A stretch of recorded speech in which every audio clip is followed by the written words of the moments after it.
आज तक रेडियो सुनता है सारा जहां। ज्ञान ध्यान।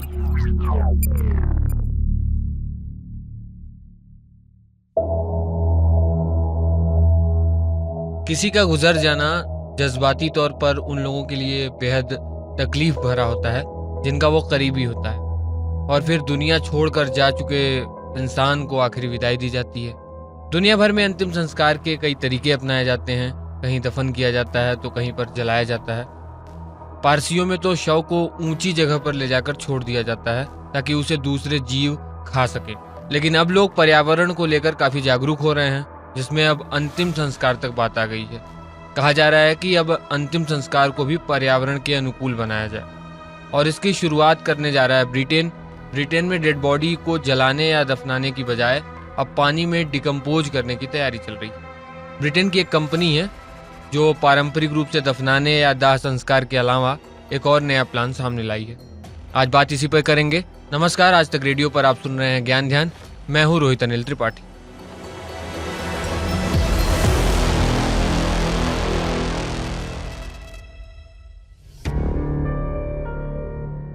पर्यावरण पर जब भी बहस होती है, जीने के तरीकों पर बात होती है कि किस तरह जिंदगी जी जाए जो पर्यावरण को कम से कम नुकसान पहुंचाए, लेकिन ये बहस यहीं खत्म नहीं होती। इंसान के मरने के बाद उसकी अंतिम क्रिया कैसे की जानी चाहिए, इस पर भी ढेरों सवाल है। जलाना हो या दफनाना, पर्यावरण के अनुकूल कौन सा तरीका है, इस पर अलग अलग तर्क और दलील है। अभी तक अधिकांश देशों में दो तरह की ही अंतिम क्रियाएं अपनाई जाती हैं, या तो आग में दाह संस्कार कर दिया जाता है या मिट्टी में दफन कर दिया जाता है। लेकिन इसको लेकर प्रॉब्लम्स का भी जिक्र अक्सर किया जाता है। दफन को लेकर कहा जाता है कि ताबूतों को लकड़ी से बनाया जाता है, जिससे जंगलों का नुकसान हो रहा है।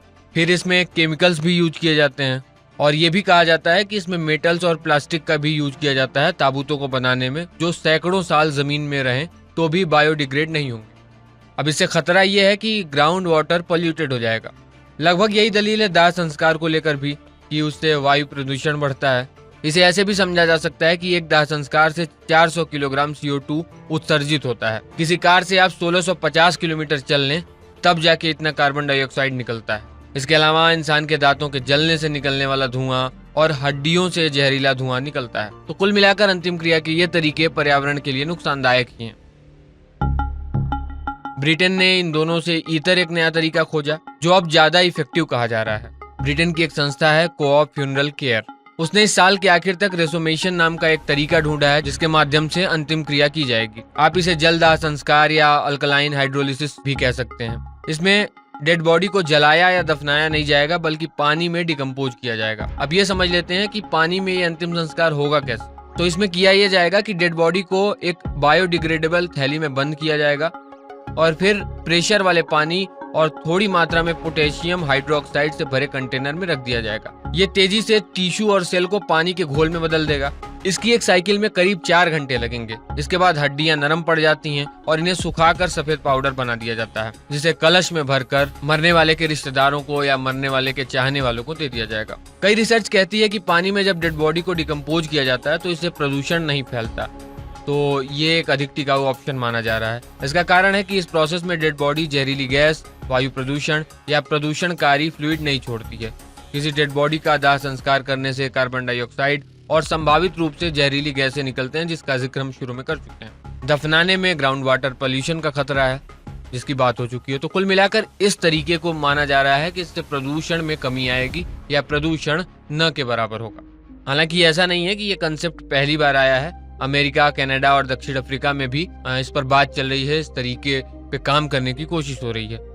अब देखना ये होगा कि ये आम तौर पर लोगों की प्रैक्टिस में कब तक आता है। ये बात बहुत साफ है कि दुनिया में जितनी तेजी से आबादी बढ़ रही है, उतनी ही तेजी से कुदरत पर अंतिम संस्कार का बोझ भी बढ़ रहा है।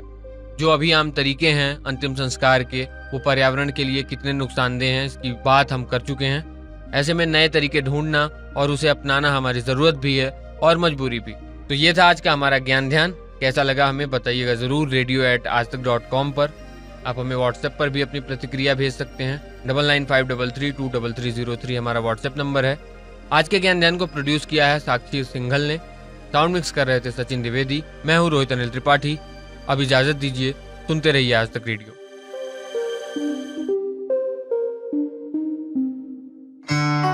हेलो, मैं रवि शेरगिल आपसे मुखातिब हूँ। पॉडकास्ट्स की दुनिया में गोता लगाना चाहते हो तो कान लगाकर सुनिए आज तक रेडियो, क्योंकि यहाँ आते हैं 3 ताल, पढ़ाकू नितिन, स्टोरी बॉक्स, बल्ला बोल और भी कई मजेदार पॉडकास्ट।